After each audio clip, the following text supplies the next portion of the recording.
It was during the peak of Germany's hyperinflation. A lifetime of savings couldn't buy a cup of coffee. But while millions lost everything, one man was getting richer. The man was Hugo Stinnes, an industrialist. Not a banker, not a king. See, after losing the First World War, Germany was buried in war debt and reparations. The government's solution? To print money, and lots of it. When France occupied the Ruhr in 1923, Germany told workers to strike and kept paying them by throwing the printing presses into overdrive. The currency didn't fall, it evaporated. Cash printed in the morning was worth less by the afternoon. Stinnes was quick to understand this new reality.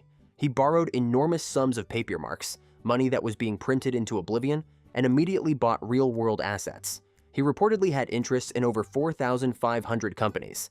His empire was a masterpiece of vertical integration. He owned the mines that produced the coal, the ships that transported it, and the factories that used it. Then, he waited.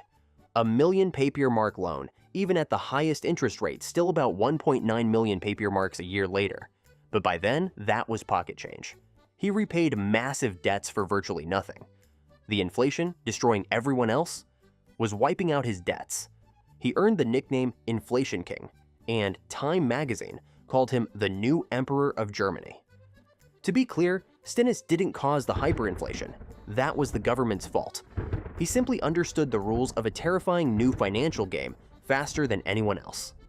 Stinnes had uncovered a simple truth.